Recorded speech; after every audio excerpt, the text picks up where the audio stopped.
Pemerintah memutuskan tidak memberangkatkan jemaah haji tahun ini dengan berbagai pertimbangan, salah satunya faktor keselamatan bagi para jemaah. Bagaimana pandangan Ketua Umum Serikat Pekerja Penyelenggara Umroh dan Haji Syam Rasviadi berikut ini.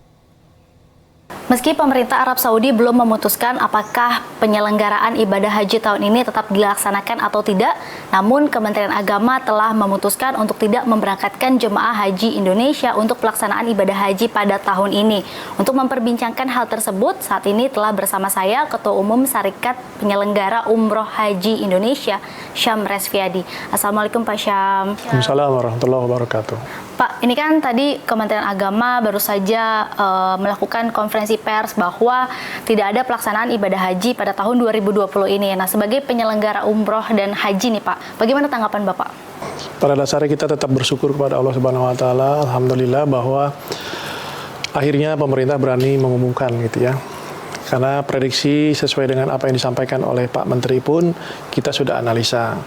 Hanya memang keberanian pemerintah Indonesia mau mengambil keputusan ini. Sudah dilakukan oleh pemerintah Mesir, Singapura, bahkan Malaysia juga tidak akan mengirim jemaah hajinya untuk tahun 2020 ini. Namun memang walaupun terlambat ini ternyata ada beberapa anggota Komisi 8 yang mendengar pengumuman ini merasa ini keputusan sepihak. Padahal kita tahu bahwa katanya haji ini adalah harusnya keputusan antara pemerintah dan DPR karena menyangkut masalah kepentingan umat atau masyarakat banyak. Walaupun dengan demikian ya kita tunggulah itu antara pemerintah dengan DPR. Kalaupun kesepakatannya sama ya kita udah tahu. Tapi kalaupun kesepakatannya tidak sama, susah juga pemerintah Arab Saudinya belum ngasih warning apa-apa gitu ya, tanda-tanda apa untuk bisa kita berangkat juga tahun ini atau tidak. Nah, sehingga kami selaku penyelenggara swasta, di mana kami adalah mitra dari Departemen Agama, ya kami ikut pemerintah tentunya. Nah, dalam hal ini sudah ada keputusan Pak Menteri, ya kita ikut Pak Menteri bahwa kita tidak menyelenggarakan haji di tahun 2020 ini atau 1441 Hijrah. Lalu untuk pelayanan haji dan umroh sendiri seperti apa Pak? Karena kan rencananya akan diberangkatkan pada 26 Juni nanti. Lalu untuk dengan hotel, dengan maskapai itu seperti apa sejauh ini? Yang terkait dengan pihak-pihak yang berhubungan dengan bisnis ini, seperti hotel, transport umum, mau transport bus maupun transport udara, mereka juga memahami kondisi ini. Tetapi ya kita ketahui pasti berdampak.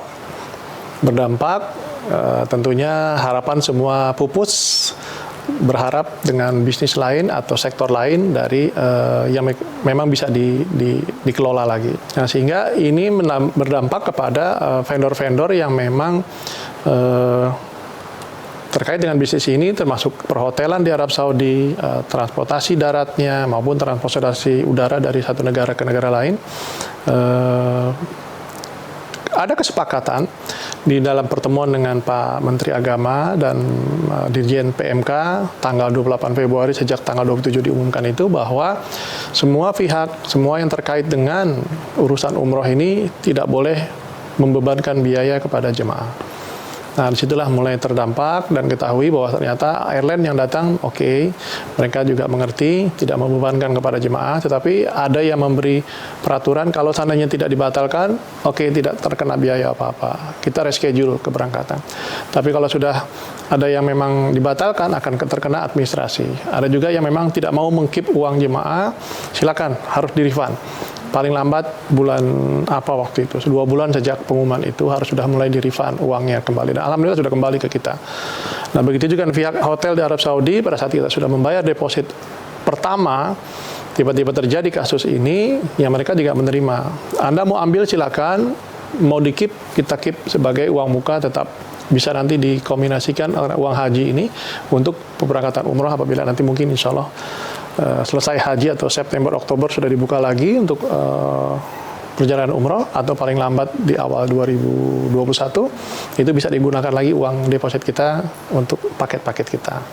Oke, Pak, ini kalau dari pandangan Bapak sebagai penyelenggara umroh dan haji, ini kan pasti Tidak sedikit dong Pak kerugian yang dialami akibat perjalanan untuk ke Tanah Suci ini di cancel ataupun ditiadakan. Nah ini sebenarnya sudah berapa besar sih Pak kerugian yang dialami? Kalau dampak kerugian secara langsung akibat adanya pandemi ini tidak ada. Tetapi yang ada itu adalah kami tidak mendapatkan income.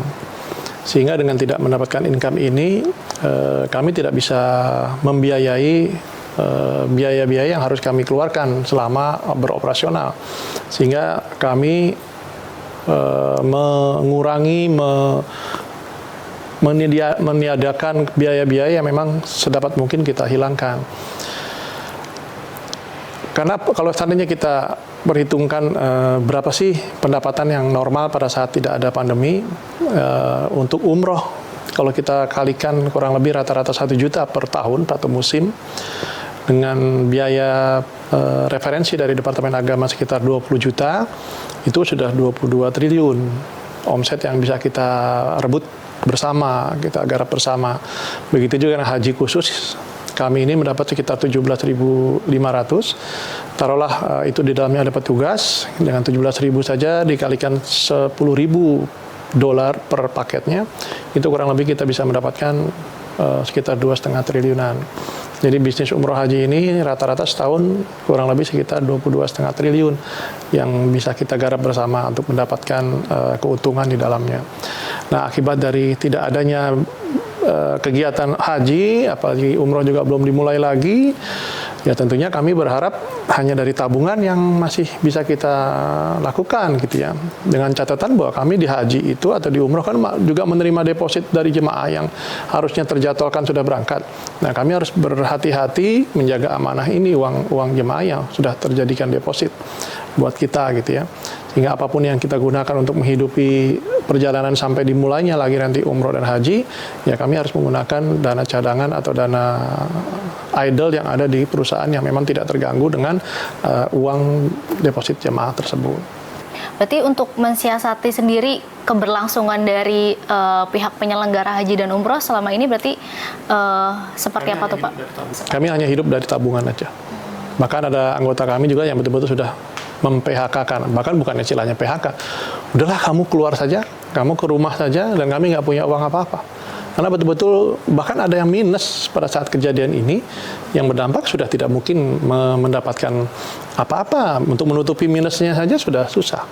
Banyak yang gulung tikar nggak sih Pak travel dari haji dan umroh ini? Kalau secara teori seharusnya banyak. Secara teori individu daripada travel banyak yang gulung tikar. Hanya kan gulung tikar di sini pengertiannya adalah karena kami kan masih punya izin. Izinnya masih berlaku apa tidak? Nah, kalau dari segi izin memang dia masih berlaku panjang 3 tahun. Mungkin ada yang 2 tahun lagi atau mungkin masih setahun. Nah, tinggal masalahnya pergerakan perusahaannya ada nggak? Nah, ini yang harus ditinjau kembali atau mungkin Departemen Agama harus mengakreditasi kembali. Siap nggak sih pada saat new normal nanti? PPU penyelenggara umroh, PHK penyelenggara haji memang masih ada kantornya, masih ada personilnya, masih ada pemilik dan segala macamnya. Semoga pandemi COVID-19 bisa segera berakhir ya Pak ya, agar penyelenggara umroh dan haji bisa kembali normal, lalu juga pihak penyelenggara bisa mendapatkan income seperti biasanya lagi ya Pak ya. Ya, oke. Baik, terima kasih Pak Syam Resviadi atas waktunya untuk berbincang dengan Jawpos TV. Ya baik pemirsa, demikian perbincangan kami dengan Ketua Umum Syarikat Penyelenggara Umroh Haji Indonesia Syam Resviadi, Nurul Khotimah, Devri Novaldi, Jawpos TV.